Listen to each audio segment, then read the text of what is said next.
Today, I'm going to show you how I plant a salad bar for maximum harvest.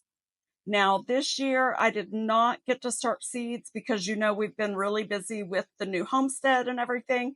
So by the time it occurred to me that it was time to start brassicas and lettuce and spinach and stuff, they already had the transplants at the store.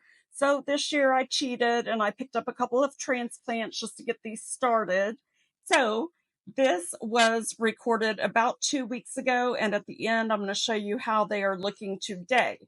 But what I do in the beginning, if you've got some of these long rectangular containers like this, they are absolutely perfect for creating your own salad bar. So to start, I fill it a quarter of the way full with my homemade potting soil mix, which of course is just peat moss, compost, and perlite. And then I add in some Espoma BioStar fertilizer, and then I add in more of my potting soil mix. And once we've got that about 3/4 of the way full and all mixed together, we're going to take this to the sink and get it moist. And once it's moist, then we're going to start popping in these transplants. So what we've got here is regular romaine and then some red romaine and a 6-pack of spinach. So I try to kind of mix them up and put a little bit of each in each one of my rectangular pots. And then the reason why I say this is a good way to maximize your harvest is because you can take these outside when it's sunny and everything, but then when temperatures start to get up over 90, which is when your lettuce normally starts to bolt, it's a lot easier to go ahead and bring these inside before that time so that you can keep harvesting, because this is a cut and come again product.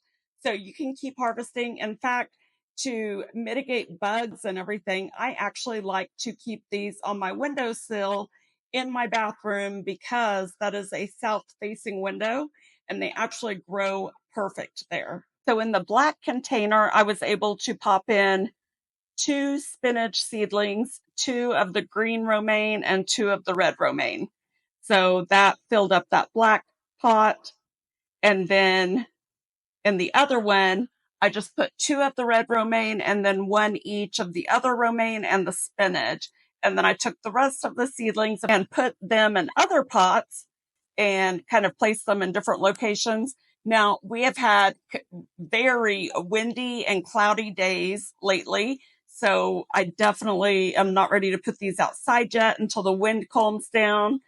But I am keeping them under grow lights to help because we have not had much sun these past few days.